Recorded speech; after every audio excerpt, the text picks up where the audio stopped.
GIFT, Kannada மொழியானது தமிழ் மொழியிலிருந்து தான் உருவானது என்று தக் லைஃப் பட ப்ரமோஷனில் கமலஹாசன் தெரிவித்திருந்தார். இதற்கு கர்நாடகத்தில் கடுமையான எதிர்ப்பு எழுந்தது.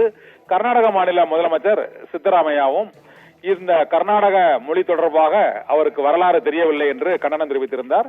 கர்நாடக மாநில அமைச்சர் சிவராஜும் தக் லைஃப் படத்திற்கு தடை விதிக்கப்படும், கமலஹாசன் மன்னிப்பு கேட்காவிட்டால் இந்த பிரச்சனையில் என்று அறிவித்திருந்தார். இந்த சூழ்நிலையில் இது குறித்து திருவனந்தபுரத்தில் சற்று முன்பு கமலஹாசன் இந்த பிரச்சனை தொடர்பாக பேசிய போது கன்னட மொழி தொடர்பாக தாம் பேசிய கருத்தில் எந்த தவறும் இல்லை என்றும் தாம் ஒருபோதும் மன்னிப்பு கேட்க முடியாது என்று திட்டவட்டமாக தெரிவித்து விட்டார்.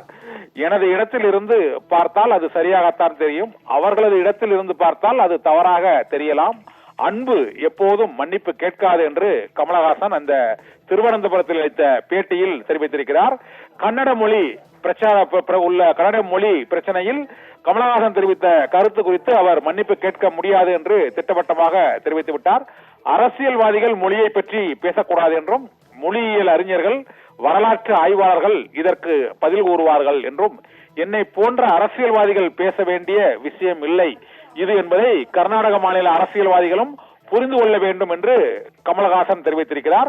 கர்நாடக மாநிலத்தில் கன்னட மொழி தொடர்பாக கமலஹாசன் தெரிவித்த கருத்துக்கு கடும் எதிர்ப்பு எழுந்துள்ள சூழ்நிலையில் மன்னிப்பு கேட்கவே முடியாது, தாம் கூறியது சரியானதான் என்றும் அன்புக்கு அன்பு எப்போதும் மன்னிப்பு கேட்காது என்றும் இதனை விமர்சிப்பவர்கள் மீதும் தாம் அன்பையே செலுத்துகிறேன் என்றும் இந்த பிரச்சனை தொடர்பாக மொழியியல் அறிஞர்களும் வரலாற்று ஆய்வாளர்களும் பதில் கூறுவார்கள், அரசியல்வாதிகள் இதற்கு பதில் கூற வேண்டாம் என்றும் கமலஹாசன் திட்டவட்டமாக தெரிவித்திருக்கிறார். 50